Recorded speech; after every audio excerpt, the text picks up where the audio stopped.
ہماری میتیں ایسی ہوں کہ قبرستان والے بھی مرحبا کہہ رہے ہوں، قبر والے بھی مرحبا کہہ رہے ہوں. کسی ذاکر آدمی کی میت آ رہی ہے، کسی درود پاک پڑھنے والے کی. آہا سبحان اللہ. ہمارے ایک دوست فوت ہوئے، تسبیح خانے کے خادم تھے. میں ان کے گھر گیا، فوت ہو گئے. کئی ارب درود پڑا تھا، کئی ارب. میں ان کے گھر گیا نا تو پتہ چلا کہ ابا جی کے پیر آ رہے ہیں، ابا جی کے پیر صاحب آ رہے ہیں. تو گھر میں گیا، احباب اور بھی ساتھ تھے. تو ان کی صاحب کے میں نے ان سے تعزیت کی، ان کی جنازے میں شامل نہ ہو سکا، دوسرے شہر میں رہتے تھے وہ. تو میں جب ان کے گھر گیا نا اور احباب بھی ساتھ تھے تو میں نے کہا ان کی تسبیح کہاں ہے، وہ جس پہ وہ پڑھتے تھے، تسبیح کہاں ہے؟ میں نے وہ تسبیح لے لی ان سے، اس میں نیا دھاگا ڈالا تھا. مجھے یاد ہے وہ مجھے کہنے لگے جی کہ تسبیح کے دھاگے گھس جاتے ہیں، پھر نیا ڈالتا ہوں ٹوٹ جاتے ہیں.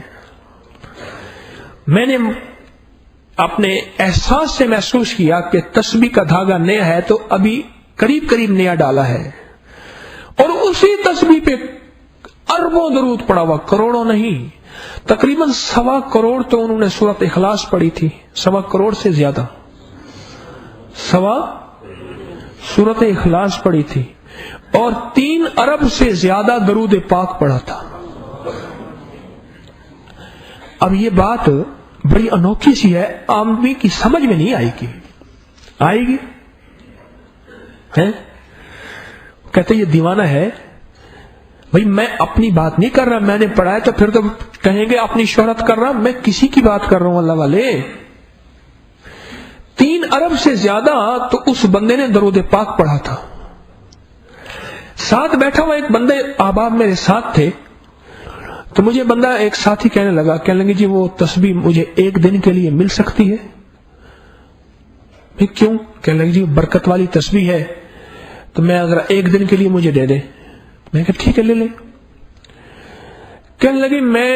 مجھے کہنے لگے جی میں تسبیح پڑھتے پڑھتے نا بستر پہ بیٹھا، اس سے درود پاک پڑھنا میں نے شروع کر دیا، اللہم صلی علی محمد کما تحب و ترضی لہ. کہنے لگے ابھی ایک تسبیح بھی پوری نہیں ہوئی تھی، مجھے نیند نے ایسا مجھے نیند نے پکڑا اور ایسا میرے اوپر غنودگی آئی، اور میں تسبیح ایسے سرہانے رکھ کے مجھے پتہ نہیں میں سو گیا. تو کہنے لگے میں نے خواب دیکھا، اور خواب دیکھتا ہوں کیا دیکھتا ہوں کہ قیامت ہے اور ہر طرف سے پریشانی ہے، اور پریشانی ایسی ہے کہ اس نے کہا کہ میں پسینہ پسینہ ہو گیا جب منظر دیکھا. لیکن ایک نور ہے جو مجھے لے کے جا رہا. تو کہنے لگے وہ نور ایسا ہے جیسے تسبیح کے دانے، اور ان کے اندر میں پرویا ہوا اڑتا ہوا جا رہا، اور میں بالکل ریلیکس ہوں. کہنے لگے کہ یہ تسبیح جو ہے نا یہ ایسی اس کو لے کے جنت میں جائے گی، خود بھی جائے گی، اس کو لے کے جائے گی. پھر کہنے لگے دوسری رات میں تسبیح پڑھتے پڑھتے سو گیا، تو میں نے خواب میں دیکھا حضرت علی کرم اللہ وجہ تشریف لائے، اور حضرت حسن اور حسین شہزادے جنت کے وہ تشریف لائے، اور حضرت علی فرماتے ہیں میرے تسبیح میرے بیٹوں کو دے دے. اب وہ بیٹا ہے کہتا ہے میں لوں گا، وہ کہتا ہے میں لوں گا. انہوں نے کہا جی آپس میں ان کا جو ہے کشمکش ہو گئی، یہ تسبیح میں لوں گا، وہ تسبیح میں لوں گا. حضرت علی فرماتے ہیں بھائی ان دونوں کو نہ دے، جھگڑا ہے ابھی اپنے پاس رکھ لے. کہنے لگے اپنے پاس رکھا، میرا خواب کھل گیا. مجھے کہنے لگا کہ تسبیح مجھے نہیں دے دیتے. میں نے کہا تو مفت کی کمائیاں لینا چاہتا ہے.